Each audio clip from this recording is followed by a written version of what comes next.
Shut up and sit down.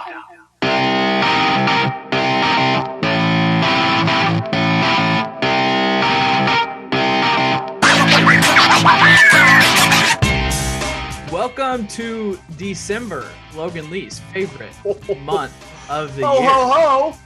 Ho, ho, Craig Choate.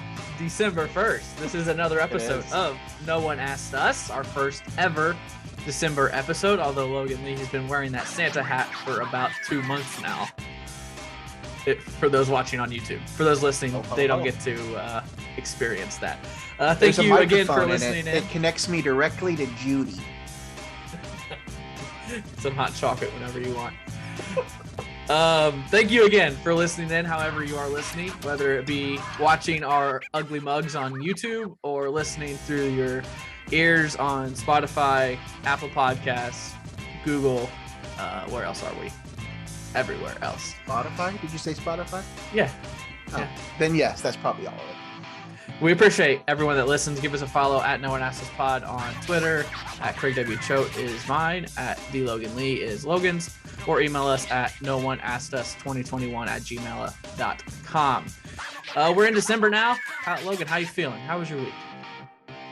It was a great week, Craig. It was a great week. I got to go home for Thanksgiving. Spent about two and a half days with the family. It was a busy 2.5 days. But got home Saturday and just kind of lounged around the rest of the weekend and back at it. Busy week though. We got a lot to talk about. I don't know if you're aware, but some things have happened. Primarily, I mean, not really something we talk about a lot on the show, but primarily in my neck of the woods. Been a little busy. Yeah, been a little busy up here in South Bend. We could talk about that a little later, but we probably have lots to talk about. We probably have 20 bullet points on our rundown right now, and we could probably add 20 more if we wanted to, but we just don't have time. I completely forgot that Thanksgiving was Thursday. Yes. With everything that was happening until you said I had a good Thanksgiving with my family. Like, holy cow. Same here. I went to Chicago just for a quick trip. Christy's normal weekend is Thursday, Friday. So she didn't have any extra time off, but we left Wednesday night. Came back Friday night, so a quick 48-hour trip, not quite 40-hour trip up north, but it was good. It was good. Had some good food and good company and watched football all day. So there we go. We're going to jump right in because like we said, we got a lot to talk about. It is Tuesday evening Eastern time as we are recording now. So if any news breaks between Tuesday evening and Monday at about 11 or noon Eastern, we recorded before that, or we're recording right now. So we're not forgetting to talk about stuff, which is what happened with the Cardinals signing Steven Matz last week, which we will get to. Moment of the week. Let's jump right in. What you got this week, Logan Lee?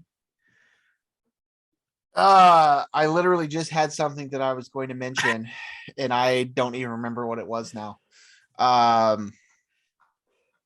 What was I going to talk about, Craig? I literally just had something to mention for this. Did you think of it because of something that we had said? No, I think it was before we started recording. I didn't write it down, of course. So I'm just going to go with, again, Thanksgiving. Thanksgiving is a moment. It is. And it was a great moment. I did get my ticket to Spider-Man. That was one of the lucky ones. Yeah, I didn't stay up till midnight to do it. I got it the next morning. I didn't need to get multiple tickets. Allison wouldn't care to go with me for that. She'll watch it later, but I was able to get one ticket. So that did happen. And then they also announced that they're going to keep doing these Tom Holland MCU Sony movies. So that was kind of cool too. I don't know if that's really moment of the week worthy, but in my world, man, I mean, that's great. So yeah, Thanksgiving and Spider-Man. I think it was Jeff D. Lowe from Barstool Movie Rankings was like, every single movie website is down right now. Oh, yes. It was. Yeah. I heard nothing but horror stories for all those that tried to get tickets that night. So, but yeah, that was certainly something that happened this week amongst other things, but I'm sure there are more important things that I should have mentioned for my moment of the week, but it slipped my mind. What about you? You have something good? Yeah. I'm going back to my roots. Back to my hometown. Yep. My Pinckneyville Panthers won their 2000th basketball game in school history on Wednesday of last week. They are one of, which this stat blew my mind, one of 4 in the state of Illinois to get it, and one of 6 nationally. So 4 of the 6 in the nation are in Illinois. That's blew my mind. So are you wearing a Pinckneyville shirt? I am. Tradition never graduates. I saw the blue. I wondered about that. That's good. Yeah. That's good. So they've won 2 since. So 2002 wins now. I was a part of 28 of them my senior year. 28 How much of a part? How much of a part? Let's see. That's 34 games we played. I probably played in 20, 22, 20. We blew a lot of teams out. How many times did you give Kyle Cassidy his water bottle? He's not that cool. So I did score 10 points my entire senior year. 2 of them were at the state tournament, albeit I did score at Carver Arena. 3rd place game, we were down like 10. I hit a pull-up jumper in the lane. But my crowning achievement, I was 0 for 10 from 3. Wow. Wow. That's impressive. You're like Andre Curbelo numbers right there.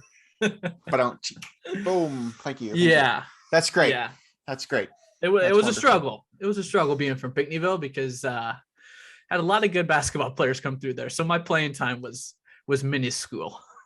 Hey, at least you cracked the I don't even say the rotation. At least you made the roster. Yes. At least you made the roster. That's good. That's something. Yeah, we had 12 seniors on the team. My senior class had 12 guys on the team. So it was a big class. So that's a absolute basketball powerhouse. I did remember what I was going to mention. Okay. This doesn't really work out timing wise because this was happening as we were recording our last show. Okay. If you remember, but we didn't talk about it too much. But the Dick Vitale thing. Yeah. Dickie V coming back after everything that's going on with him and his cancer and everything, to be in Las Vegas on the call for Gonzaga and UCLA last week before Thanksgiving. I said timing wise, this isn't, this week necessarily, but that was just really cool. Was able to go back and watch that after we finished recording, and he got really, emotional during the beginning of that. So happy to see him back. Back calling games again. Saw him several times over the week on different ESPN broadcasts. So good to see him. Definitely a face of college basketball. So a lot of tributes to him going on as well. Yeah, we mentioned that he was going to be on the call, but like you said, the game was going on as we were recording. Right. He also called the Dayton upset of Kansas, which was awesome. Which was cool. All right. Next up, as we do, is question of the week. Recapping last week, it was a Thanksgiving related question.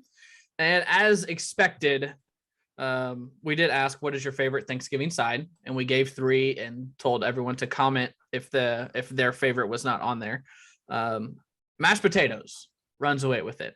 44.7%. Stuffing was next with 29.8. Green bean casserole, 19.1.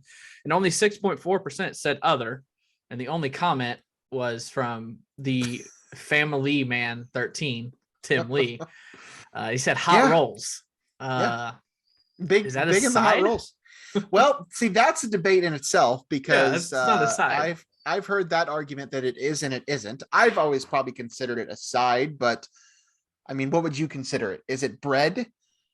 Is that what you would call it? Because that was also a debate at our table. Of course, it at was. Thanksgiving about what is considered a side and what is not. Listen, I was surprised by the lack of other votes, just because I figured people would have other things that they would consider, whether that be like the mac and cheese, like we talked about, or something else. Or maybe they just didn't want to comment, so they just didn't vote for that. I don't know. But that was probably the most surprising thing to me was just the 6% for other, but wasn't really surprised by the mashed potatoes. No, can't go wrong with good mashed potatoes. Although I did hear something, I think it was on TikTok. Your stomach thinks all potatoes are mashed potatoes. Potato. Oh, potato. I mean, a potato's a potato. So like what? Well, because no matter how they're made, your teeth chew them up. So they're always mashed. Exactly. Yeah, I thought it was funny, but okay. Science. Moving on to our Is that your question stomach? this week. No, that was my dog. Got it. Moving on to our question this week, which we will talk more in depth about coming up in the show. What is the better college football job of these four? USC, Notre Dame, LSU, or Oklahoma? Because those four schools are in the headlines right now. Right. We will discuss what the better job is because all four of them will have new head coaches starting next year or starting in a couple weeks, or two of them already have them now. So each one of them has their benefits. Each one of them has their, what's the word I'm looking for? Drawbacks. But which one do you think is best? We'll throw that out there and we'll close it in about a week so we can retweet it throughout the week and get more votes on it. But that is our question this week. Jumping into Illini basketball, which little more excited after last night, but we got to talk about Friday night first. Yikes. UT-Rio Grande Valley came in and almost pulled the shocker. But would it have been a shocker, really? I don't have the final score written down, but Illinois does squeak out a win. I think they won by, I want to say 8, like 92 to. I think it was like 9 because I remember like thinking that it was not nearly that score does not indicate what actually happened in that ball game. Yes. Illinois does pull out the win. Thankfully, they were without Andre Curbelo, without Trent Frazier, without Grandison. And I feel like one more might have been out, or am I wrong? Pajimski? I don't remember. I don't think he played. But they were shorthanded. And what was their team name? I loved their team name. Vaquero? I don't know, but the color yes, on the graphics. scoreboard was really kind of throwing me off. Yes. Yes. The final score of that game was 94-85, so 9 points. 9 points. Yeah. Just an ugly performance. I've already kind of forgotten about it. I didn't write anything down. I honestly sat there and watched that game like I was watching an Indiana versus West Virginia game. Like I watched it like I didn't care what the outcome was. That's where I was Friday night as a mindset. It was close and I wasn't on the edge of my seat. I wasn't nervous. I had no feelings towards what was happening. And that's not me. That's not good. Yeah. But that was just the state of where we were on Friday night. It was like, all right, we're without our 3 best players. This team's not playing good already. Like, expect the unexpected. And as we were driving through Indiana on the way home that day, I saw the line. It was like 26.5, Illinois by 26.5. And I saw the tweets that those players were out. I was like, all right, I'm hopping on this. And I threw some down because I knew that team should not be favored over anyone by more than 20 points. And this team was like 290 in KenPom coming in. And they almost pulled it off. It was atrocious. It was atrocious basketball. Just to give you a little reference point as to where I was in my life at the moment. We had dinner at my brother's house this was the day after Thanksgiving. So we had a second Thanksgiving dinner at their house. And then we went back to my parents' house, and then my parents don't have great internet capabilities. And this, of course, was the one game. Well, this one of 2 games where you had to stream it. So we had it not been a close game, I probably wouldn't have cared.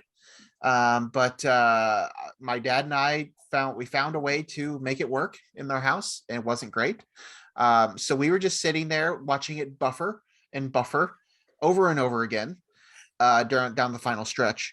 So not only was the game itself atrocious, but the viewing experience having to do that was awful. So I'm over the Big Ten Plus experience. That's I will say goodbye. This one was a much better one. It was a much better quality. They had Trent production. Meacham on the call, and I think they brought in some people that at least knew what they were doing. So the call was better. It was a better production. Anyway, The game itself, yeah, it was ugly. We talked about it. They again had no true ball handler on the court. They needed every single one of Kofi's 1,000 points or whatever he scored to get that win. Him and Plummer. I mean, if it had not been for Kofi on the court or Plummer to put up 20 some points, whatever he had, like there was no shot. Well, Illinois had nothing.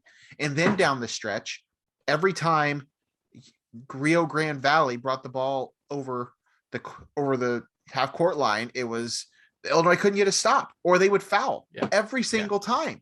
It was awful. I mean, it was like I was just like, what is happening? It was the whole point guard situation we talked about last week. Clearly that's an issue. The lack of depth there. But they've been discombobulated. They haven't had consistent rotations. They haven't had consistent roster, and it showed. It showed in that game. I mean, Illinois deserved to lose that game. Yeah. Thankful they didn't. Thankful they pulled off the win and didn't get upset. Drop a third game. This one to a very low-rated team.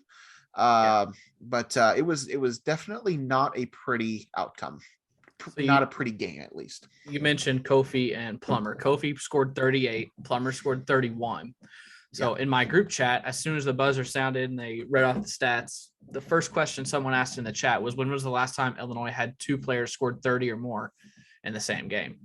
So I went back to ESPN schedule, because when you look at the schedule, it shows high score, high rebounder, high leading assist. And so I just went down and every game that one player scored 30, I looked at the box score. So I did my own research. I went, ESPN schedules go all the way back to the 05 season. And there was never a time when Illinois had that. The 05 team didn't have a single player score 30 the whole season, which is kind of a surprise. And then 2 minutes after I looked that up, ESPN tweeted, or not ESPN, Illini Stats tweeted, or Jeremy Werner someone tweeted, I think it was Jeremy. The last time two Illinois players scored 30 or more in a game was December 3rd, 1990. Wow. Andy Kaufman and Dion Thomas. Kaufman scored 46, Dion scored 34 in a 2 overtime game. And then one of the replies was, when was the last time it happened in regulation?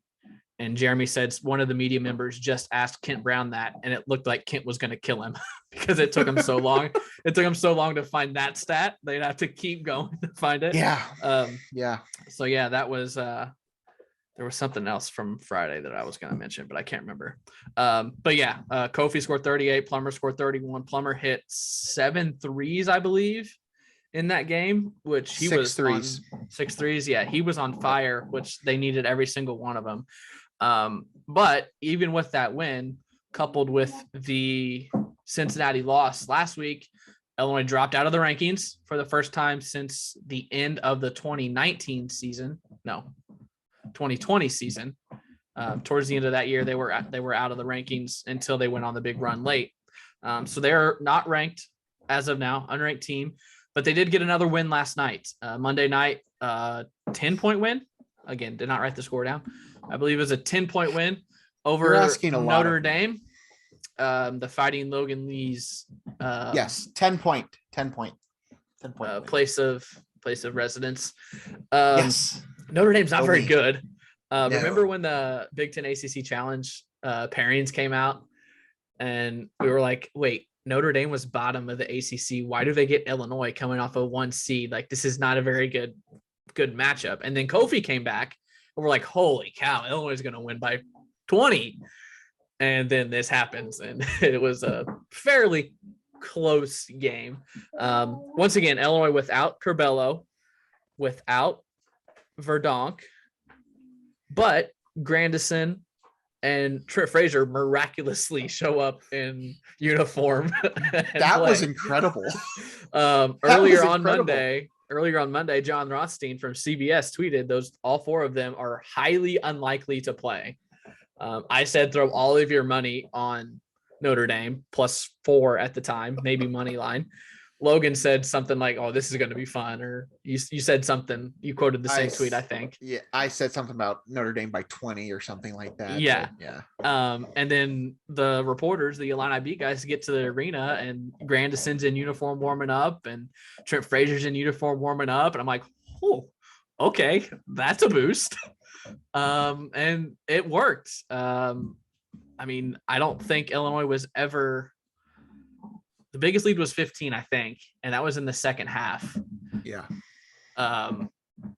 First half was pretty close, but once again, Plummer came out and hit a couple threes, but then he went ice cold and missed like 6 straight. Kofi was Kofi, ho-hum 28 and 8, but it was the other guys. It was RJ Melendez got the start, hit 2 early threes, looked really, really good. Luke Goody hit an early 3. Both of them are freshmen, came in and played outstanding for freshmen and fill-in roles. DeMonte was the point guy because there's no ball handler when Curbello's not out there. I think he had like 8 assists. And at halftime, he was puking in the trash can in the locker room. I mean, it's the flu has just run rampant on this Illinois basketball team because that's why Grandison was out.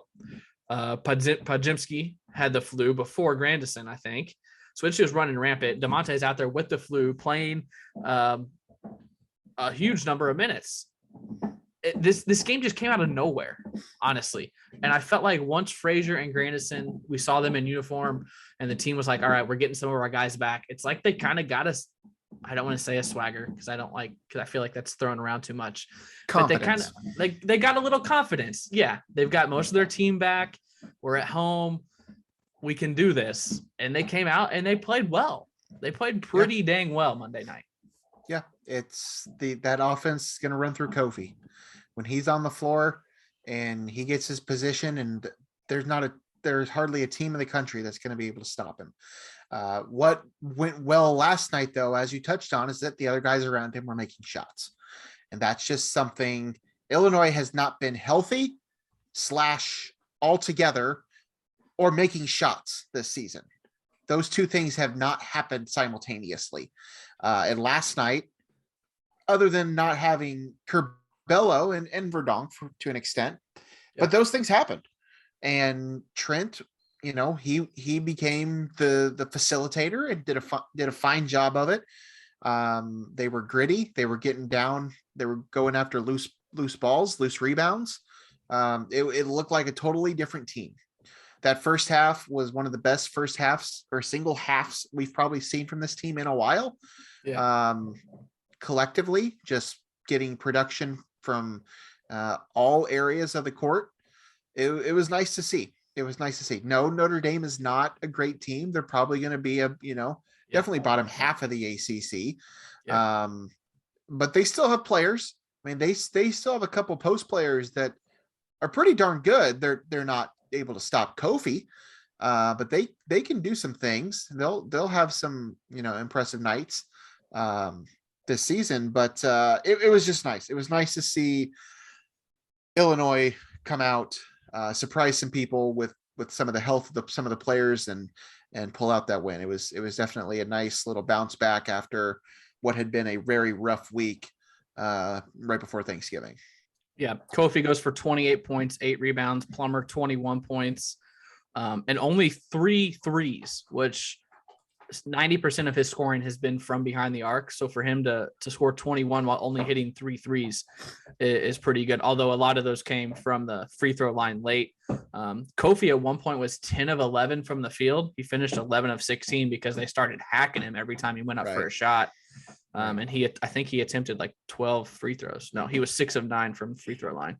But yeah, Illinois shoots more than 50% from the field, 40% from 3, almost 80% from the free throw line. They won the rebounding battle, 19 assists, 12 turnovers, just all around a pretty good performance from the Illini, and much needed against the team that you should beat like that. The line going in was 4 and you cover it. You beat the spread there. So an impressive win for Illinois. And even the Orange Crush was getting some national publicity. They were chanting "Fire Nagy" during the game a couple times. TMZ, or were they chanting hire Nagy? See, I don't know. Because there was some debate about that too. Yeah. I think if anything, the first one was fire. The second was higher because of the Notre Dame thing. But yeah, I thought that was interesting. So now we get some Big Ten games. It's December 1st, and we're going to have a Big Ten game here in a couple of days, which is weird, but I love it. Get some early marquee games going on. Illinois hosts Rutgers on Friday night, right? Yeah, the 3rd, Friday night. Yeah. 7:00 Eastern time on ESPN2. This Rutgers team, not very good. Not very good. So if you have the same crew that you had on Monday for Illinois, plus maybe Curbelo, no one knows anything about his status as of now. Underwood has had no updates, but even without Curbelo, I think this is a very, very, very winnable game. Don't you think? Yeah, I agree. And if that same team comes out against Rutgers, they'll win. But had that same team been there all season, they'd be 6-0, or they'd be 7-0, at least 6-1. Yeah. That's a lot of ifs apparently. But yes, it's certainly a winnable game. I think Illinois still has the talent to beat a lot of teams in the Big Ten. But a lot of it's going to depend on health and everything else going on with this team. Rutgers, I mean, they're better basketball than they are football right now, for what it's worth.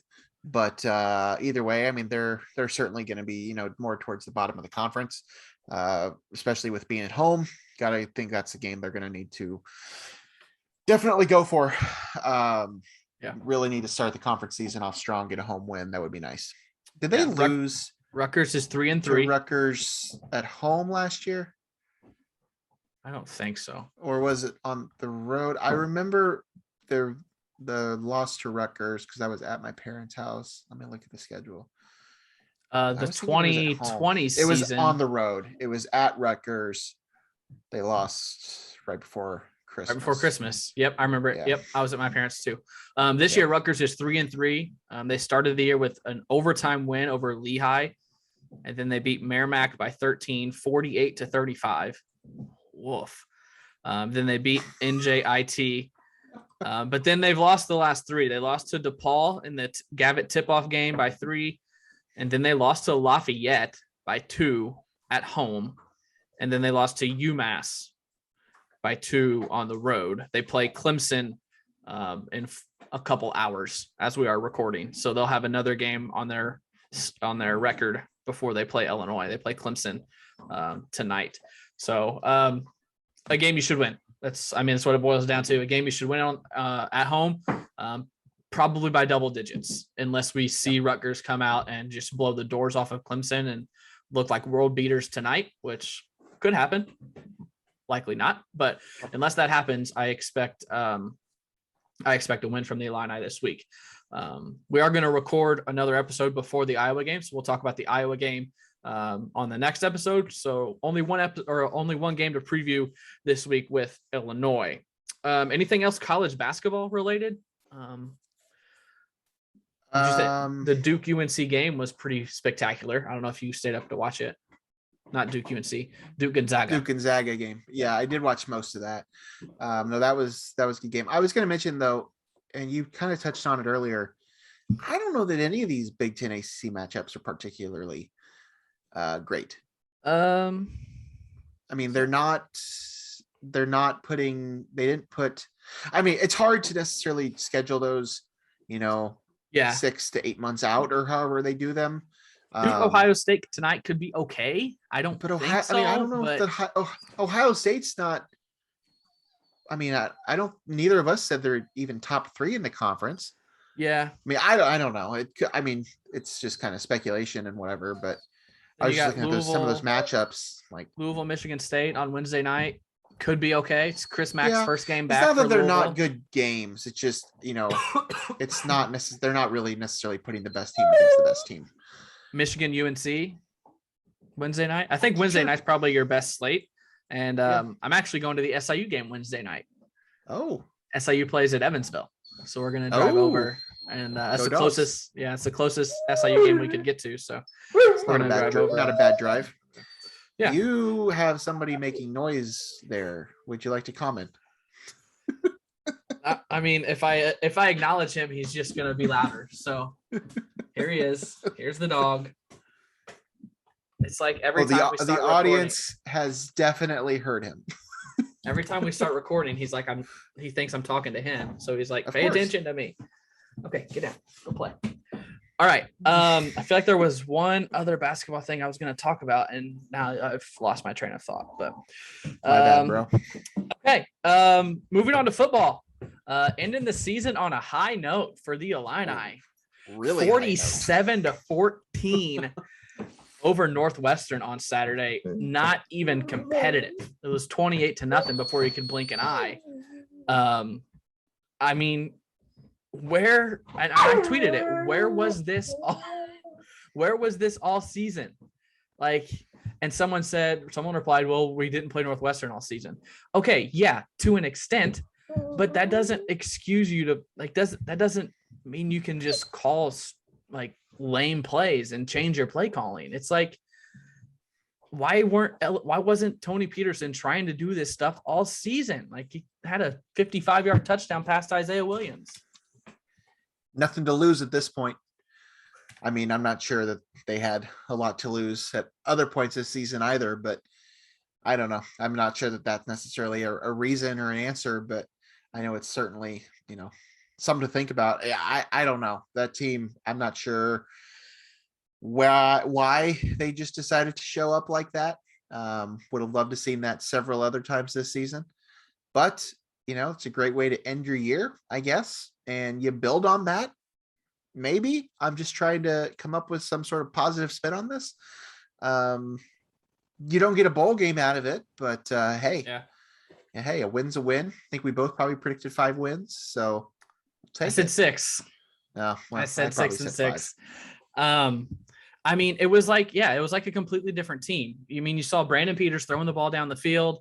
After a completion, he was fist bumping and showing emotion. Like, where was this all season? And I know this game means a little bit more than any of the other ones because it is Northwestern and it's the state school, in-state rival and all of that. And it's for the hat. But I mean, show some of this all season and you're going to a bowl game. You're playing that 13th game.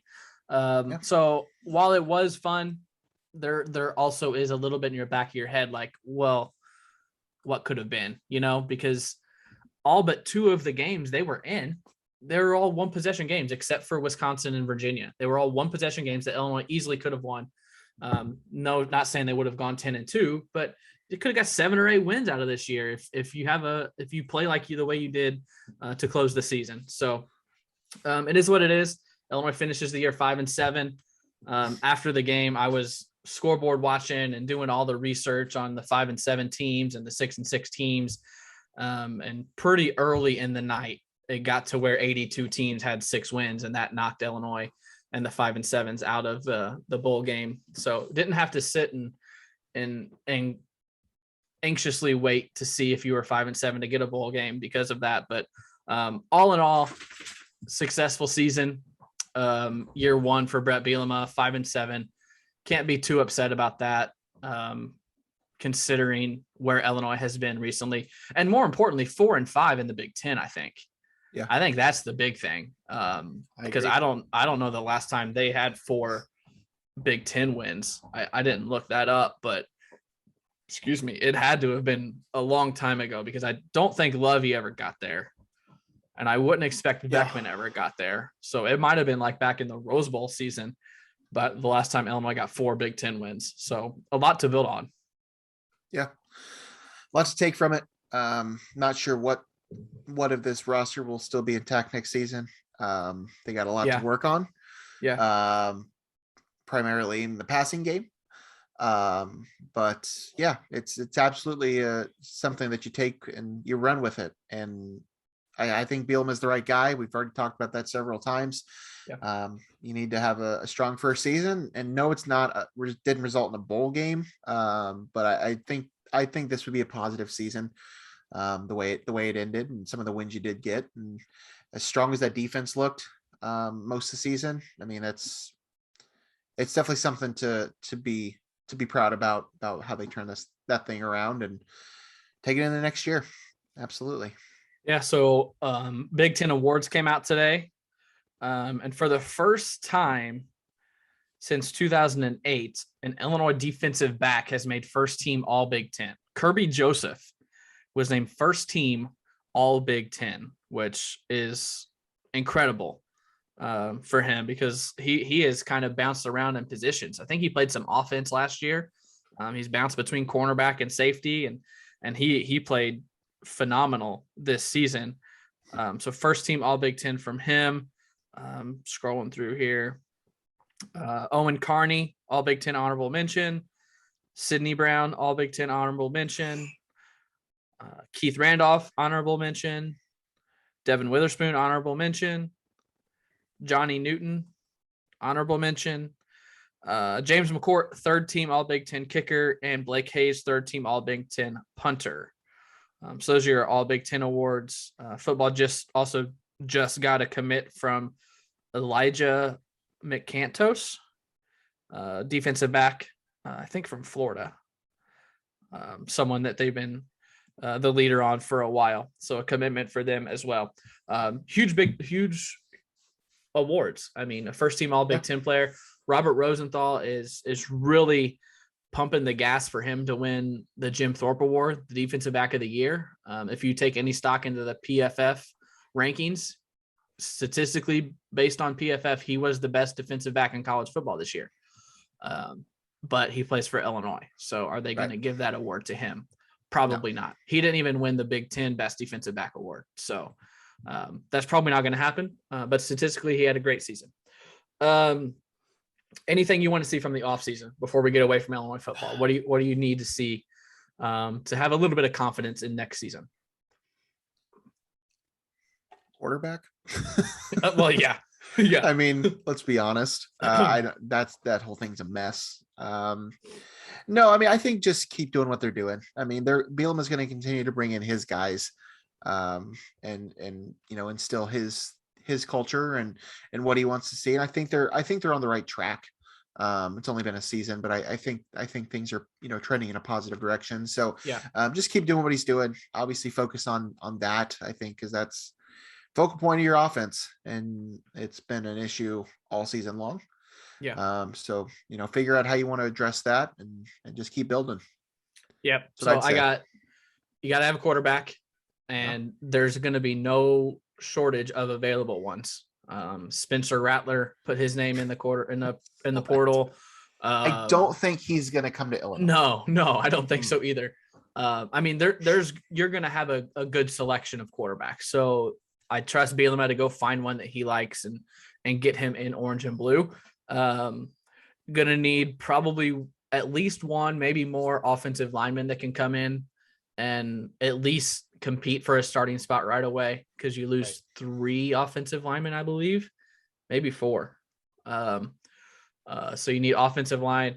Defense, actually, maybe some defensive line help, and 4 defensive backs have already hit the portal. Marquez Beeson, Derek Smith, Kendall Smith, and Eddie Smith. So all those Smiths are leaving with Lovie Smith. So maybe some defensive back help. But yeah, I know people, including myself, have been wanting to see a new offensive coordinator. I don't know that you make that change after one season. Someone just did, though. I just saw a tweet that someone is firing their offensive coordinator after only 1 year. But if that happens, I'd be ecstatic, but I don't foresee it happening. So yeah, just keep building. Go hit the recruiting trail, get some guys in, and do the same thing next year. If you can get to week 12 or 13 and have a chance to go bowling, I think that's all this program asks for right now until a couple of years when Brett Bielema's got this thing turned around. So recapping the week, on Friday, Nebraska collapsed once again. They lost to Iowa 28-21. Purdue throttled Indiana 44-7. Maryland won 40-16. Minnesota knocked Wisconsin out of the Big Ten title game. Minnesota wins by 10, 23-13. Michigan State wins the Snow Bowl over Penn State 30-27. And the big game. Oh my gosh. Michigan has their way with Ohio State, 42-27. That was Ohio fun. State looked awful. Michigan looked great. I would driving back during that game, and so I listened to it most of it in the car. And I happened to just choose on the radio. I just happened to choose the Michigan broadcast. Smart. And I'm glad I did, because it was enjoyable. It was I don't really necessarily particularly care for either team. But it was just good to see. I know Harbaugh has struggled immensely. Hasn't been able to get past Ohio State. So for them to finally do that and theoretically propel themselves into the playoff, assuming they, don't struggle against Iowa. It was just, that was fun. And then to catch the end of it at home was nice to see that. I know I have a lot of friends that are Michigan fans, and I know they've been just I don't want to say miserable, but it's been a struggle the past few years on the football side of things for them, just as a program that historically has been dominant at football, to just continue to struggle against Ohio State and not be able to get past that. I mean, that's good for them. Sure, we're Illinois fans, but Illinois, that's what I was going to say, historically been good at football. So Michigan could go 11-1 with that one loss being to Ohio State, and their fan base would be in upheaval. And it makes no sense. It makes no sense. Do you remember what I asked of you last week? You ask a lot of me. That's not true. I don't know. What did you ask me? I asked you to convince me not to throw my life savings on Ohio State. And you did not do your job. No, and nor did anyone else. I even put it on Twitter. I asked anyone, please convince me not to do this. And no one could. So I did it. I didn't put my life savings. I didn't put my life savings, but I placed one of the more large bets that I've placed in my life on Ohio State to cover 7.5. And this happens. That's why I told Christy that. And I'm like, I'm glad we live in Kentucky, where I can't just sit on my couch and do this, because I would have no money. So there's that. And then Illinois, like we said, wins 47-14. So the final Big Ten. Okay. Do you remember, as you were going through those scores, I just want to bring up, do you remember at the beginning of the season when we were like, I don't know, Indiana, they had a really good season last year. They were in talks to be in the playoff. I think they'll be pretty good this year too. Did they win a conference game? No, they win one? We both had them preseason top 5 in our power. What happened to Indiana? I didn't watch a single one of their games this year. So I had no. I mean, no, I didn't either. I have no clue. But what the hell happened to Indiana? I don't know. Michigan wins the East at 8-1. Ohio State 8-1. Michigan State 7-2. Penn State 5-4. Maryland 3-6. Rutgers 2-7. And as we said, Indiana 0-9.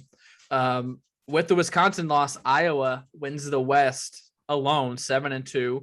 Minnesota, Wisconsin, and Purdue all go 6-3. There's Illinois at 4-5, and then Nebraska and Northwestern come in at 1-8. So Illinois had more Big Ten wins than 5 other Big Ten schools, which that's awesome. I'll take that. So heck yeah. Let's jump into our power rankings. I made some changes at the top. So I think we'll do one more after the bowl season to recap after everything happens. But our penultimate Big Ten rankings, I made changes at the top. Have you even done yours yet? So I'll be honest with you. I was going through this and kind of glanced over it, and I thought you just took it out because I didn't see it. So I just assumed we just weren't going to do it because, the season's over. But yeah, I can do it. I have it right here. Okay. I just haven't updated it, but yeah, I can do it. Go for it. You want to start at the bottom or the top? The bottom. Like we always do. Like that's a stupid question. I'm going to leave my bottom the same. Indiana, Rutgers, Northwestern, bottom 3. That's what I had last week. I think that's probably what I've had for a couple weeks. I'm going to leave those 3 as it is. Indiana hasn't won a game. Rutgers and Northwestern have both looked pretty terrible. So I'll leave with them 14-12. 14 through 7 stay the same for me. No changes 14 through 7. So Indiana from 14 to 7 here. Indiana, Northwestern, Nebraska, Rutgers, Illinois, Maryland, Minnesota, Purdue. 14 through 7. Yeah.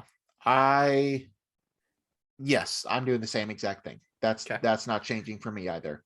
Okay, so Indiana, top 6 Rutgers, are changing. Northwestern, Nebraska, Illinois, Maryland, Minnesota, Purdue. Yes, okay. That's 14 through 7. Okay. So what are you rocking with 6 through 1? I did shake some things up 6 through 1. I'll start 6. Penn State, I moved them down a spot. I had them at 5 last week. And I moved Wisconsin down a spot from 4 to 5. And then I moved Iowa up a couple spots to 4. Does that go in line with anything, or that what is are you laughing exactly at? where my teams ended up? We had them different last week. So like Wisconsin is 5 for me, but I dropped them 2 because I had them at 3. So my 6 through 5 is also Penn State, Wisconsin, Iowa. Well, it is the end of the season. So I think at this point, things have kind of answered themselves. The point of doing this is trying to figure out where they are, but now they've all played, 12 games. So that's 4 through 6. And then I have Michigan State 3, Ohio State 2, and Michigan 1. Yes. So our top 7, our top 8, maybe our top 10 might be the same. What did you have at the bottom? I know our bottom 4 are different because I have Indiana, Northwestern, Nebraska, Rutgers. I know you have Rutgers at 13. Oh, okay. Sure. So our bottom 4 are different, but I think our top 10 are exactly the same. I think so. A lot of times that happens Makes with sense. Big 10 rankings. So that leads into our or Logan's college football playoff tiers, which there are some teams that probably got knocked out, if not right on the edge as of Saturday. Yeah. We did say goodbye to a few teams. One of them being, of course, UTSA, who, wasn't actually going to get in, but they did lose for the first time this week. So they have fallen off the list, as did Oklahoma, after their loss to Oklahoma State. Now, with that being said, I did kind of restructure this a little bit. I do think there are 6 teams in the playoff picture. I think that's pretty obvious. Georgia, Michigan, Cincinnati, Alabama, Notre Dame, and Oklahoma State.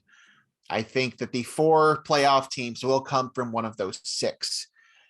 However, there are scenarios at this point in which a potential 7th or 8th team might need to be picked from.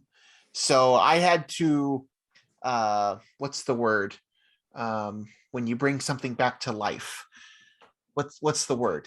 I don't know. There's a couple teams that I had to bring back to life in case this scenario does resurrect. Yes, I did resurrect a few teams because all year I've heard, no 2-loss team's going to get in. No 2-loss team is ever going to get in. And I do think that will hold true this year. But I'm not ruling it out at this point. There are 5 teams that have 1 or 0 loss this year. So it's possible that if one of those teams loses, one of those 1-loss teams loses, that a 2-loss team is getting in the playoff. So I did resurrect Baylor and Oregon for this exercise. Not Ohio State? Well, yeah, they're in the mix too.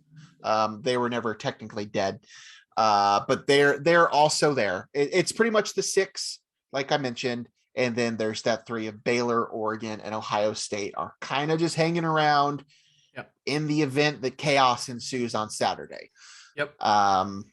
Georgia is in regardless. I think we know that at this point. Michigan, win and you're in. Lose, you're out, probably. Although if they lose, then they're into this 2-loss scenario, and then who the hell knows? Yep. So Michigan, win, you get in. Alabama, win, you get in. Mm-hmm. You have to think Cincinnati's when you get in, but I think there will certainly be a case made if Oklahoma State wins to put them in over Cincinnati. I wouldn't do it. I know a lot of people will be pissed off if you do, but there will certainly be a case made. Yep. So I think that there are 3 teams that theoretically control their own destiny at this point: Georgia, Michigan, and Alabama. Cincinnati and Oklahoma State are going to be there fighting for that 4th spot. If somebody loses, Notre Dame's right there to fill that spot. And then, as I said, if chaos does ensue, then Baylor, Oregon, Ohio State theoretically could find their way in. Not likely. Baylor maybe is probably the most likely of all of those. But yeah, that's where we're at. So the playoff, or the poll, the rankings will be announced tonight. After we're done recording this, so we won't know, but I think it's pretty obvious. It'll be Georgia, Michigan, Cincinnati, Alabama will be the top 4. In what order, 2 through 4, I don't know. But that'll be the top 4, and then Notre Dame and Oklahoma State in some order will be 5 and 6. So Georgia is Cincinnati's best friend.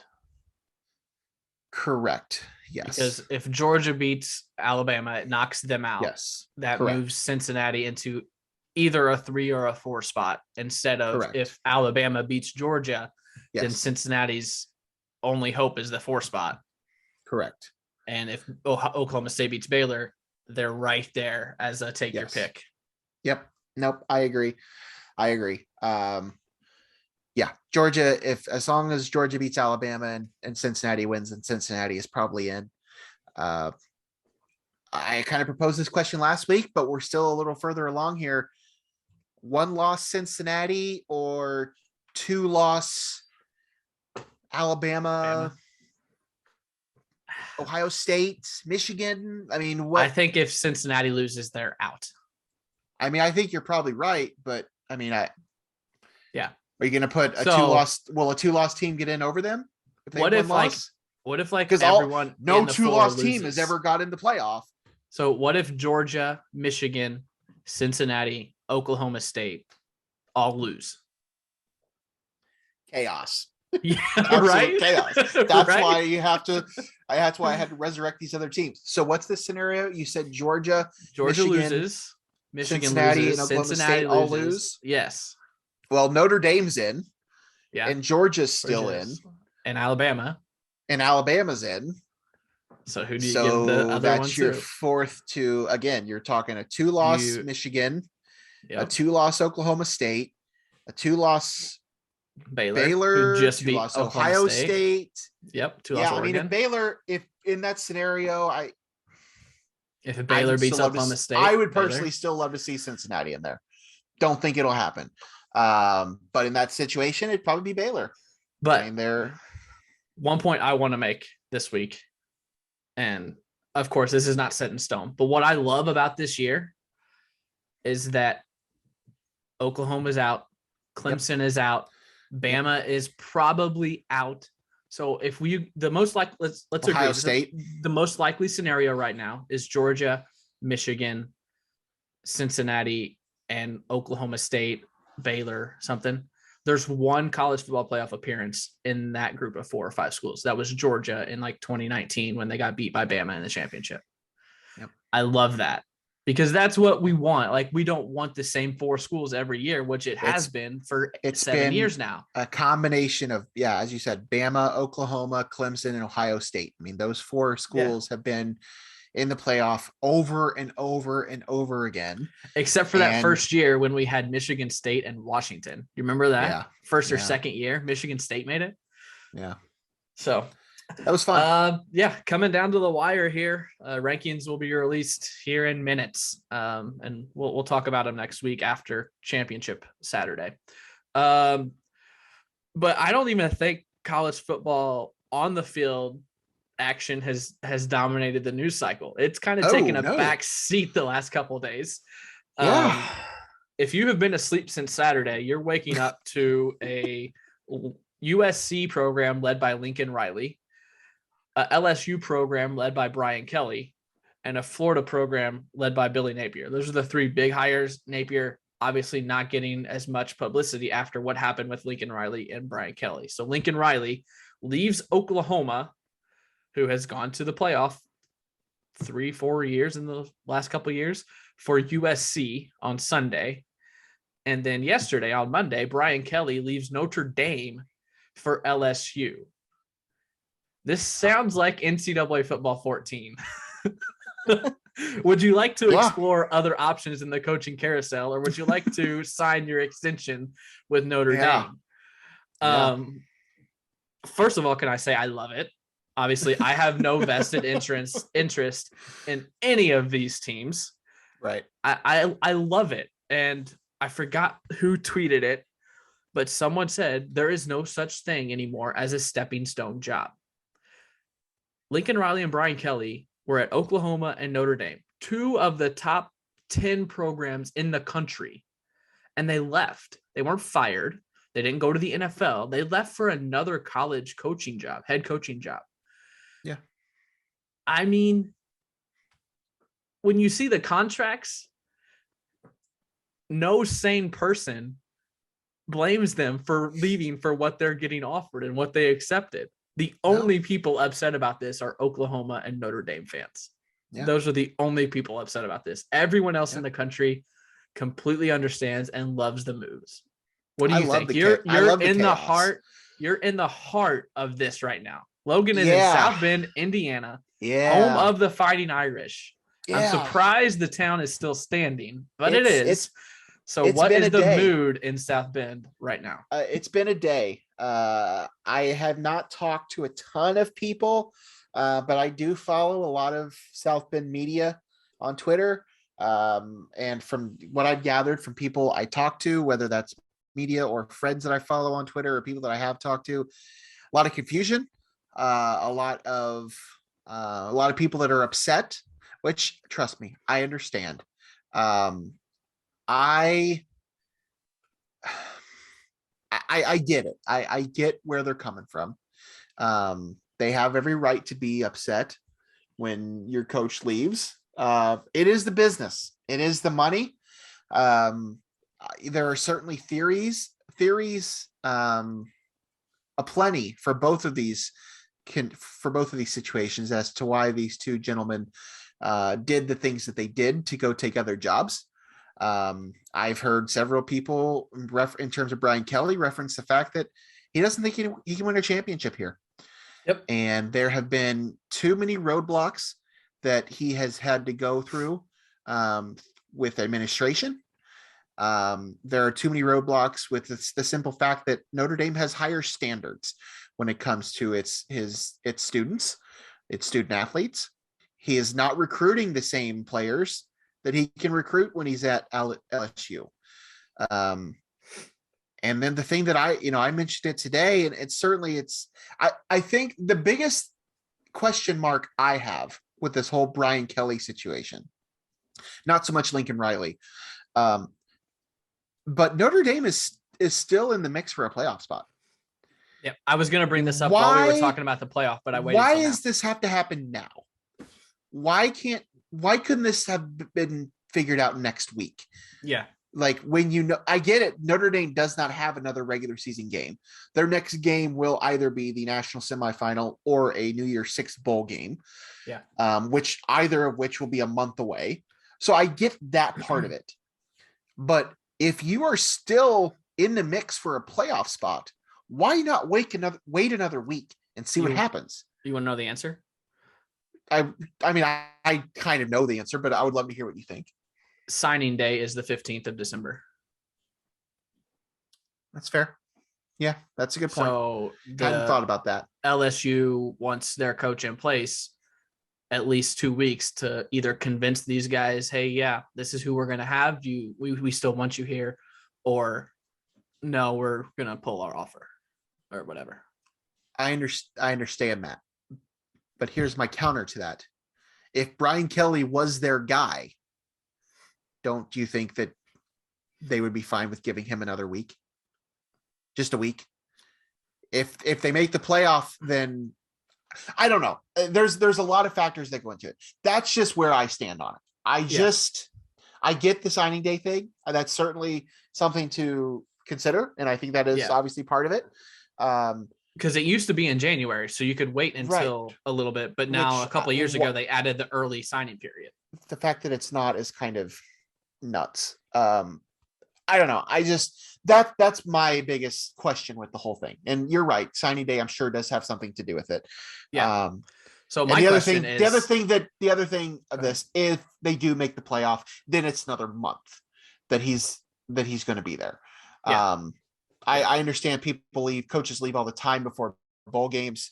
I feel like it's a little different though when you're fifth, you're fifth or sixth. I mean, if a team or two loses this weekend, you're in. You're playing for a national championship theoretically. Yeah. So what happens if Cincinnati and Notre Dame are both in the national college football playoff and Fickell accepts the Notre Dame job?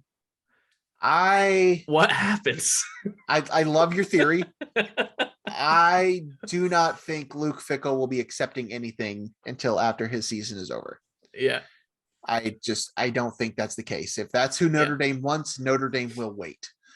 I don't think he will. I could be wrong. I probably wouldn't have guessed that Brian Kelly was going to leave, but I just don't think Luke Fickell leaves while his team is playing for a national title. That's what he has tried to do this entire time. Yeah. And then he finally gets there and he's like, peace out. Like that'd be a bad look. That'd be a real bad look. Well, it can't be worse than what's going on with Lincoln Riley and Brian Kelly. They left. They look really bad the way it all went down. Yeah. I mean, it doesn't look good, but the other part of this too, and I was talking to somebody else about it today, nothing's a secret anymore. Yeah. Nothing's a secret. Yeah. Everybody's upset that the players found out through a text message and all this other stuff. That's not Brian Kelly's decision. That is not Brian Kelly's fault. Yeah. Somebody in probably the LSU athletic office found out about this, tipped somebody off in the media, and then it's out there and everybody knows. That is not how Brian Kelly would have wanted that to go down. I don't know Brian Kelly personally, but I cannot imagine that he wanted all of his players to find out via a text message or via social media from somebody else and not from him. But that's just the world we live in. So it's kind of shitty that this is where we're at with how this stuff's happening and how quickly this stuff happens, but nothing's a secret anymore. So I don't know. It's chaos. I love the chaos. We asked the question at the top of the show, and I'll turn it on to you. Of those 4 jobs, what do you think is the best gig? Well, before we get to that, okay. There's Brian Kelly, 10 years, $9.5 million for Brian Kelly. I don't have a year. I'm assuming it's 10 years for Lincoln Riley as well, but I'm not sure about that. But it does say it's $110 million. USC is buying both of his homes in Norman for $500,000 over asking, $1 million bonus. They're buying him a $6 million home in Los Angeles for himself, and he has unlimited use of the private jet 24/7 for his family. That's Lincoln Riley's deal. Even Oklahoma fans should be like, yeah, he probably should have taken that. Like, you have to be like, how can you turn that down? He did tell Dan Patrick today that he had not talked to USC until Sunday morning, which is 100% a lie. There's no way you wake up Sunday morning to a phone call from USC and you get a deal done that day. There's no way. Why not? I don't believe that for a second. Do you think he was running from the SEC? Yes. I think he saw heading to the SEC where you have the likes of Alabama, Georgia, potentially LSU, potentially I don't want to put the Auburn in there, but you have powerhouses in the SEC where the Pac-12 is wide open. If you go undefeated in the Pac-12, you're getting the playoff. It's crazy that one of these coaches is running to the SEC. And one of them is running from the SEC. Yeah, well, the one coach running to the SEC doesn't have a conference, and that's why he's sitting on the outside looking in at the playoff right now. That is a thing as well.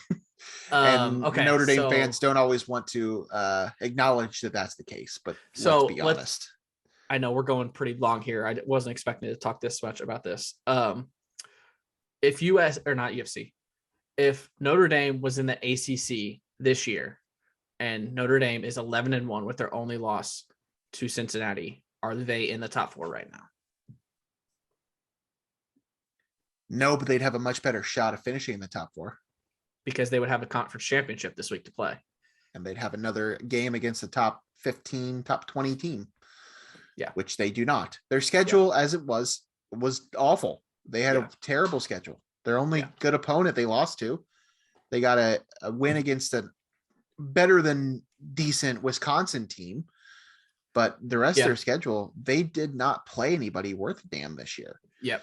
So, their defense looked stronger as the season progressed. And I'm sure a lot of Notre Dame fans are making that argument that they're one of the 4 best teams. And I can understand that. But their schedule as it wasn't good. So, I don't know that they would be in the top 4, but they would have a much better shot of getting into the top 4 if they were playing for a conference championship this weekend. I've always said this about Notre Dame. The conference they fit in is the Big Ten. Of course. So if they would join the Big Ten, then I think they're in the top 4 for sure. But that's talk for another day. That's not happening. All right. So of course, by the time this comes out on Wednesday, there will probably be something else newsworthy, whatever. There's a lot of talk that Will Venables is going to Oklahoma. A lot of talk that Notre Dame might not even put an interim tag on Marcus Freeman, might just make him the head coach. I know the defensive players have kind of pushed for Freeman to get that role, but we'll see what happens. 2 really good jobs open. As to your question, we'll save it for next week. See what happens. Save our discussion for the question of the week for next week. Oh, right? Okay. Sure. I think there's an obvious answer, but I don't know that there's an obvious answer. I'm just curious to hear what you have to say. But that's fine. We'll talk about it next week. See what the people say, and then we'll talk about it next week on the show. To our picks. I made some wild ones last week trying to catch Logan, and it backfired. How'd that work out for you? Yeah, it backfired. I went 6-8, and Logan went 11-3. So he was 5 games ahead. Now he is 10 games ahead. He has picked 132 games right, 51 games wrong. I am 122 and 61. So he's comfortably going to wear the crown for our college football picks of the year. We'll get into this week's picks, all conference championships and 1 FCS playoff game, because our Salukis went into South Dakota and pulled off the W over the Coyotes. So their reward is North Dakota State at the Fargo Dome.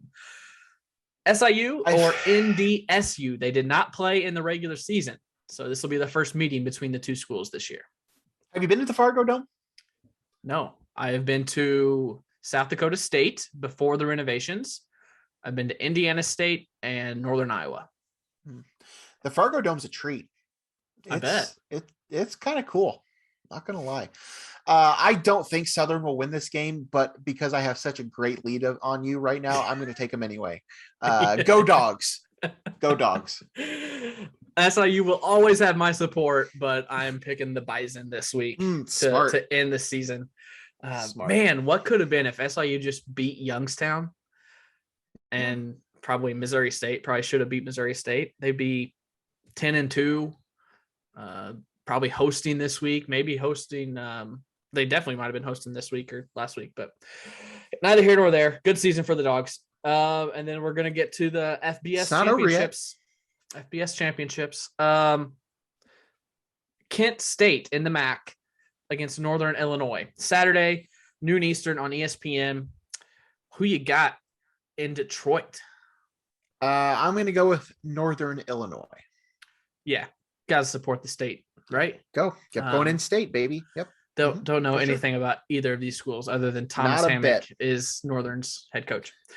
To Conference USA, UTSA coming off their first loss of the season. They are in the conference championship against Western Kentucky, who's 8-4. This is a Friday game, 7:00 on CBS Sports Network. I'm going to take UTSA.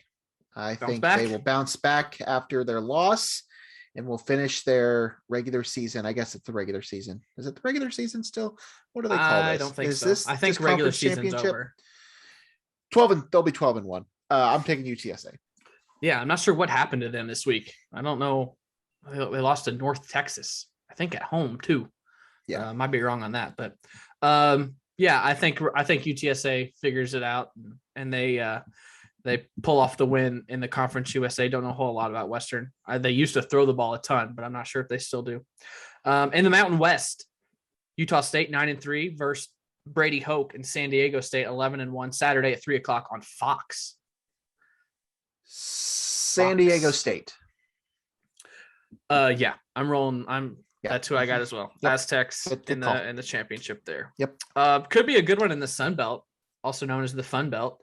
Appalachian State 10-2 versus Louisiana 11-1. Louisiana's head coach was Billy Napier. I think he is coaching this game, and then he's going to take over Florida. So they still have him for the championship Saturday 3:30 on ESPN. Mountaineers or Cajuns? I'm going to take Appalachian State. Yeah. Yeah. I think they will. I don't know if it's really an upset, but they'll take down. I think they'll do it. I'm going to take Appy.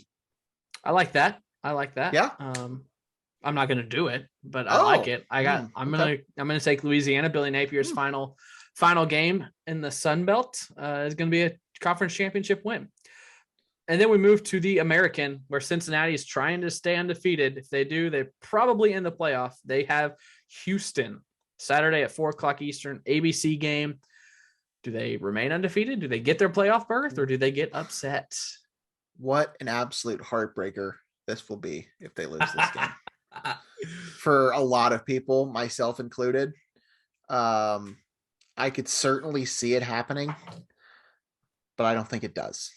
I think Cincinnati takes down Houston, finishes the season undefeated, and hope and pray that Alabama loses. I think Cincinnati wins.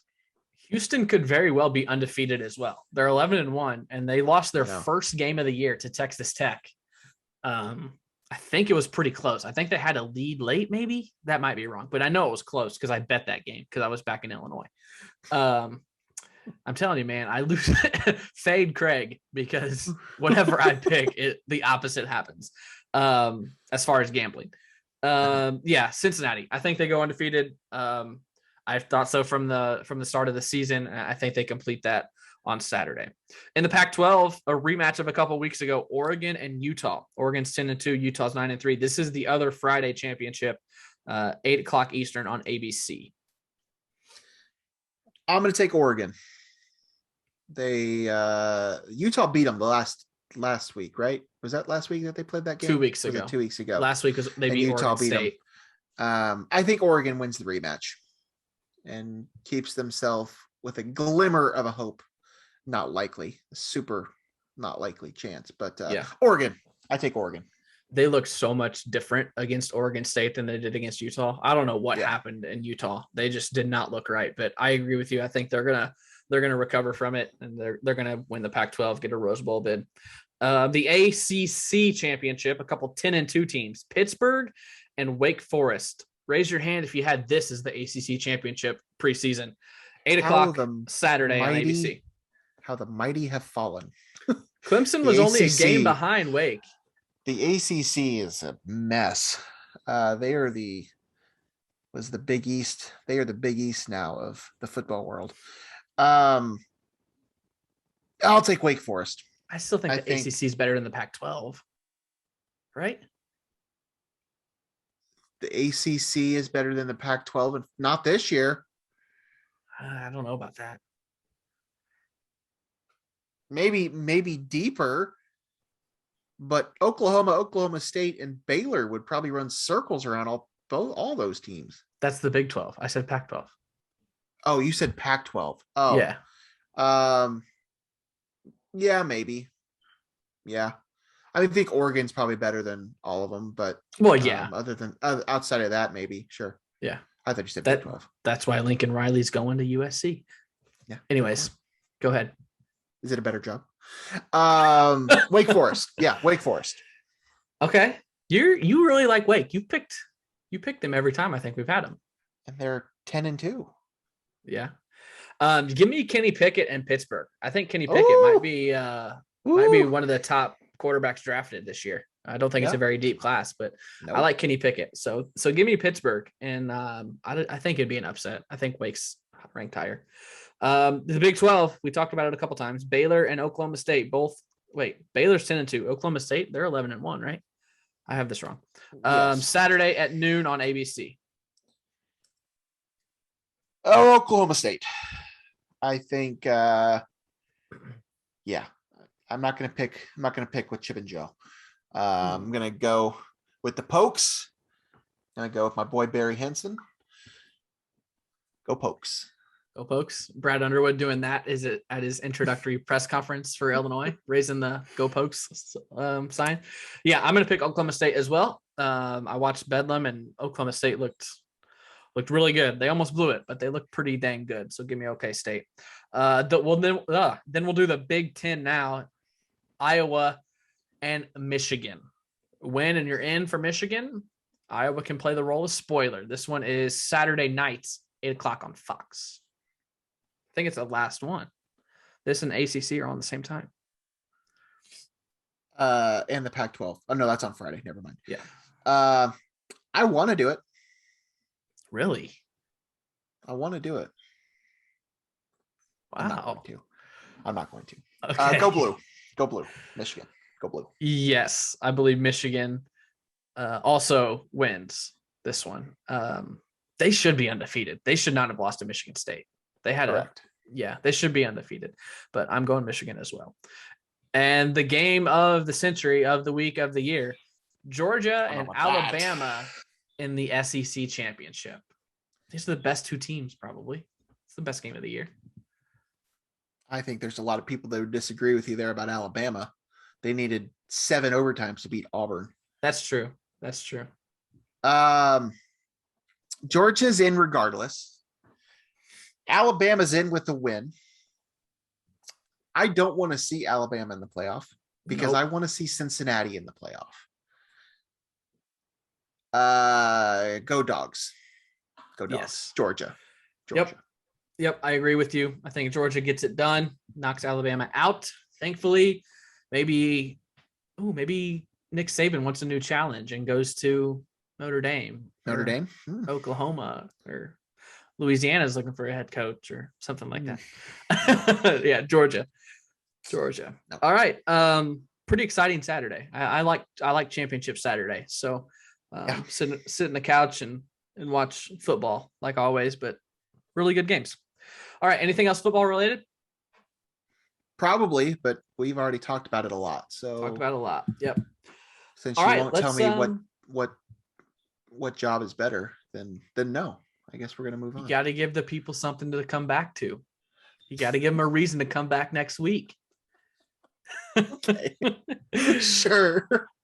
All right. The MLB Hot Stove is hotter than it has ever been. Holy crap. What a couple days.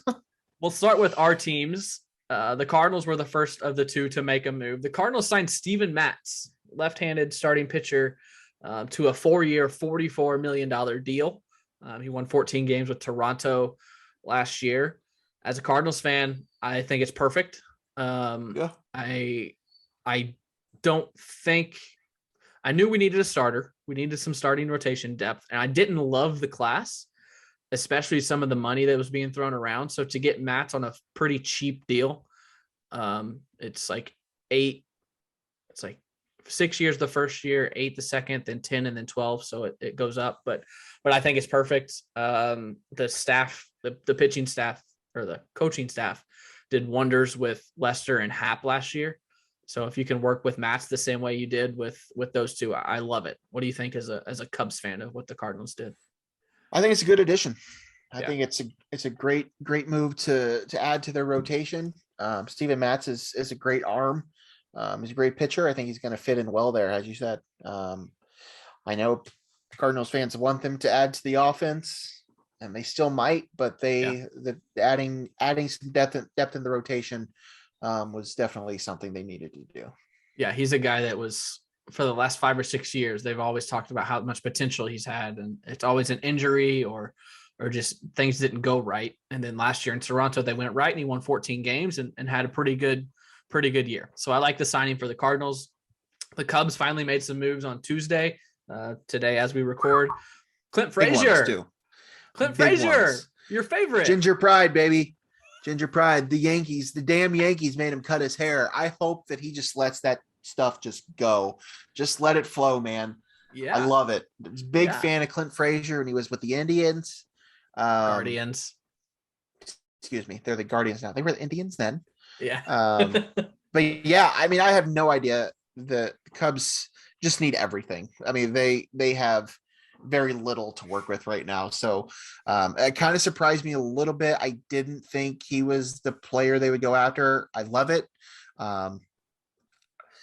I just don't think he ever really got a fair shake with the Yankees. I think they had too many bats in that outfield, and they kept adding more and more players every trade deadline to try and, bolster their offense. And Clint Frazier just never really got a shot. So the Cubs have the space. Other than Ian Happ, they really have not much going in the outfield on a consistent basis right now. So, I mean, you got to play Hayward. You can't bench Hayward with that contract, right?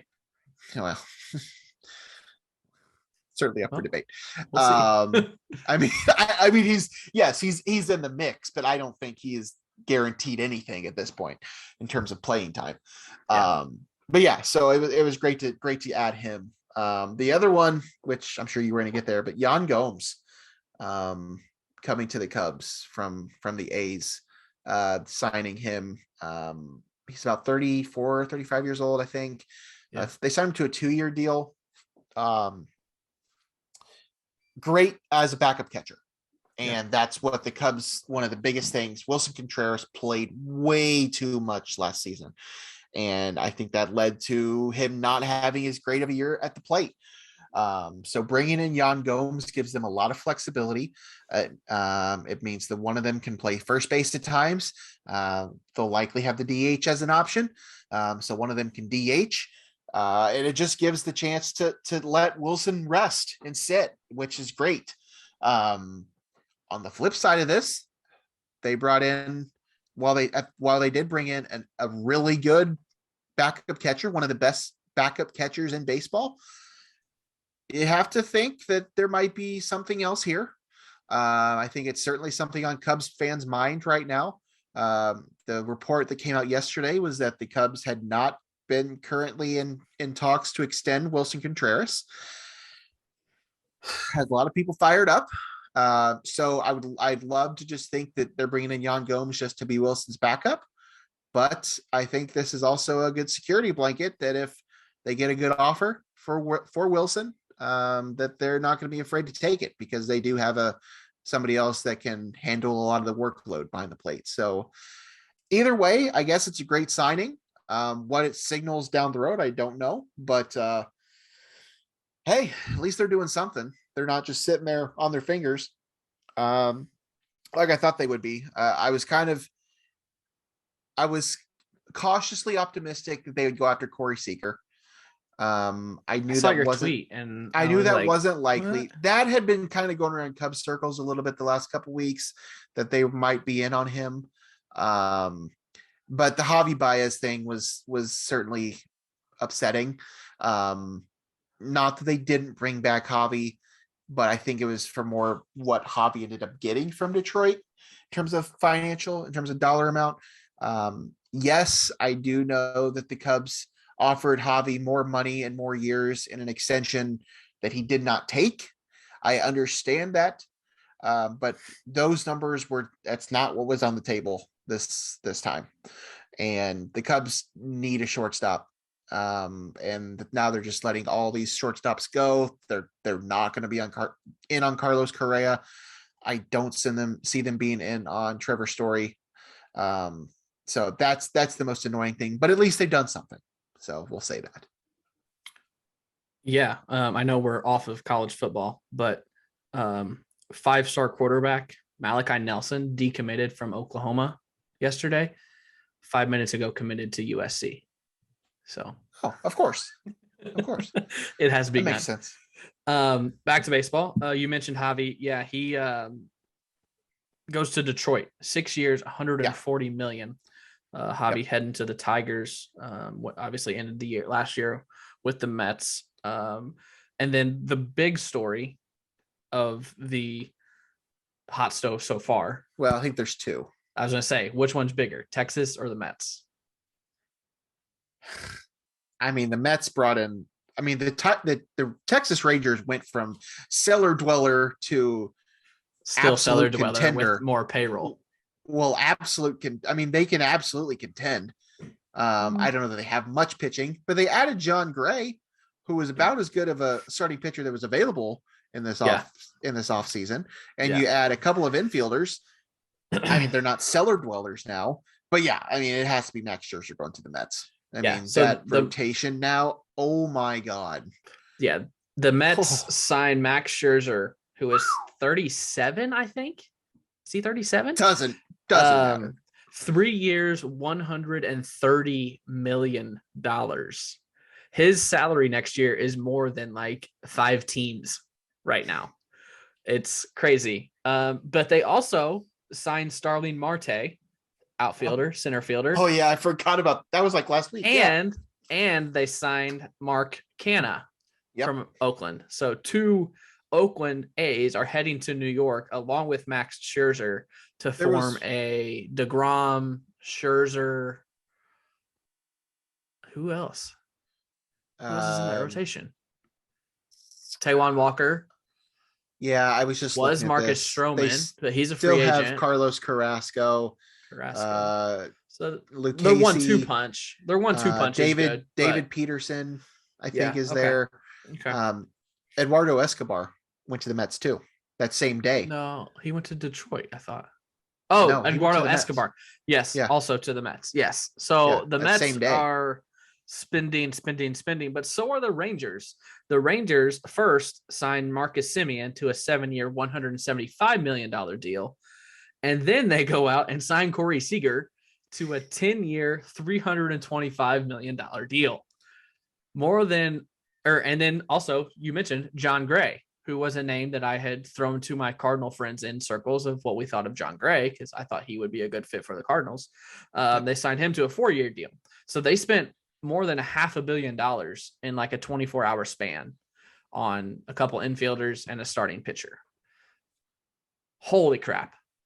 Yeah. And all because here in 5-6 hours, there's going to be a lockout. So everyone's trying to get their deals in now before this happens, and you don't know when you're going to be able to sign people again. So, whew. Anything? It's been a wild few days.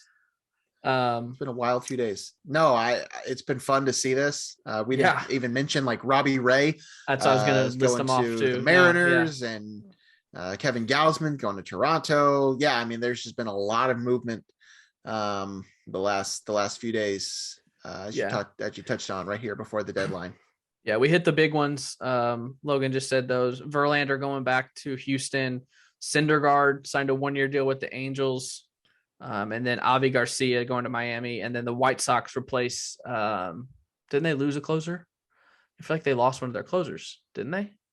Kimbrel's still there. I know that. I think they might have. Well, I think Hendricks might be too. Yeah, I don't think they lost anybody. So they had another Kendall Graveman who had a great year last year. So another bullpen arm for them. I just like it because the last couple of years we've gone into spring training and a couple of these players are sitting there like waiting for the right offer in spring training. And I'm like, come on, like make a decision here. Like it doesn't make sense. So getting these deals done now, I think it's smart. I think it's good business. It's probably a 1-year thing because the lockout is potentially happening here in a couple hours. But so you think the Cubs are done?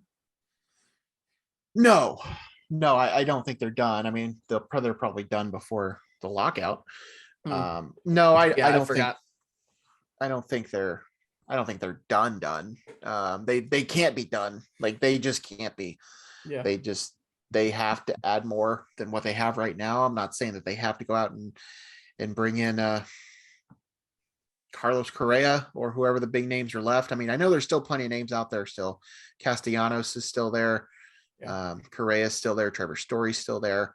The Cubs need help in a lot of different places. So I would like to think they're not done, but I just don't see them bringing in any huge names at this point, unfortunately. Yeah. We're going to have to wait and see, because when this episode comes out, MLB will likely be in a lockout. So we don't know when teams will be able to sign players again after that. But it's good to see a couple big names off the board early. Anything else sports related? I don't think there's any probably. NBA. I mean, yeah, probably, but I don't think there's anything we really need to mention that we haven't. I'm gonna stop drafting running backs in fantasy football. Just gonna stop, because they always just get hurt. Dalvin Cook, that's Christian McCaffrey. They're all hurt, all of them. My team's mine. Actually fine. My team's actually fine. I'm just in general, running backs, they're just dangerous. So just avoid them. Draft kickers in the first round. They don't get hurt. Well, we got rid of our kicker spot this year for another flex. I clinched the playoffs in one of my leagues, and I had Russ and Antonio Gibson last night down by like 12, I think, or 14 heading into the night, and he had Tyler Lockett, and that last Russ touchdown to make it a 2-point game gave me a 3 or 4 point lead, and came back and won that. So back in the playoff picture in that one. So, and I also had Alexander Madison sitting on my bench because I have Dalvin Cook in one league, and he had his whole legal thing come up a couple of weeks ago with the domestic abuse. And so I was like, I'm going to pick up Madison in case they rule him, like suspend him or something. So I picked him up in that league, and I also picked him up in another league just in case. And so now that Cook's hurt, I'm like sitting really pretty, and I love it. So I'm in a good spot. Cross my fingers. Any movies? Yeah, I mean, I've seen quite a bit the last few weeks. Nothing of huge note that people are actually going to care about. House of Gucci is probably the biggest one. I did see that yesterday. I enjoyed it. I wasn't super familiar with the source material, the story that it's about, which is a true story. But I enjoyed it. It's a little over the top at times, but I think it was partially going for that. But Lady Gaga's great. Adam Driver's great. Al Pacino's great. I had some issues with Jared Leto. Typical. He was just kind of, some people are going to love him. Some people are going to hate the role. I don't know. It's one of those that occasionally will, I don't know if you're familiar with the Razzies, but they give out the Razzies to like the worst movies actor of the year. Yeah. There are times where an actor will get nominated for a Razzie and an Oscar. It doesn't happen often, but it has happened. I could see that being a Jared Leto situation this year. I just think it could be one of those. What's he going to get Best Actor for? Well, no, it's for the same role. Like it's happened. Well, not really. Maybe not get it, but like in conversations, just because different people take different things out of different acting performances. So I don't think it'll happen, but I think he could certainly be in some of those discussions. But yeah, it was fine. It was good. The other one I saw was Belfast. How good of an actress has Lady Gaga turned into? She's 2 for 2. Yeah. Her accent's a little questionable. I think it's more of like a Transylvanian accent more so than it is Italian. None of these people are Italian, but they're all trying to do Super Mario voices. Chris Pratt. But yeah, she's 2 for 2 as an actress. She's great. Yes, Chris Pratt. Belfast was the other movie I saw. Kenneth Branagh directed it. It's more like a story about it, like his life growing up in Northern Ireland. It was really good. It's probably a Best Picture candidate. Most people won't know or care about that to listen to this show, but it was good. There was another big one I did get to. I don't remember what it was. Still haven't got to King Richard. I'm pretty excited to see that one, but I haven't got to it yet. It is on HBO. Yeah, just trying to crank out as much as possible. It's a little hard for me around the holidays just because I'm super busy with other stuff, but trying to get to them when I can. Yeah. Yeah. Speaking of, we're not 100% set on our schedule from here on out. For our faithful listeners and viewers watching out there, I've got some work stuff coming up next week that's going to adjust things. So I think we're going to do a Sunday recording, Monday release next week. And then the following week, we're starting to get into like holiday travel and stuff like that. So we might miss a week. I know we haven't done that yet since we started the show, which is pretty awesome, but we might have to skip a week here in a couple of weeks because we'll both be traveling for the holidays and in places that we won't be able to record. So just wanted to put that out there that if you don't see an episode during a week, that it's just because our schedules wouldn't allow it to allow us to record something. So do you got anything else? We covered a lot. And I'm sure we missed 100 different things. Yeah, we did for sure. But no, I think that covers everything. It's been a crazy week. Crazy couple days. Yeah. But love it. There's been a couple of times during the week where I almost texted you pod just to kind of talk. So we didn't. I debated doing it last episode. night. Logan did text me last night after the game. We probably need to be doing that. But it just gets a little more complicated with schedules and stuff. Yeah. Yep. We'll try to do better next time. All right. I believe that's episode 43. Yes. Episode 43 in the books. We will be back next week. Like I said, we're going to record Sunday of next week, release Monday. So only a couple day wait instead of a full week wait for the next episode. For Logan Lee, I'm Craig Choate. Thanks for listening. Like, share, subscribe, and let us know what you think. That's episode 43, and no one asked us. We'll see you next week. 25 days till Christmas.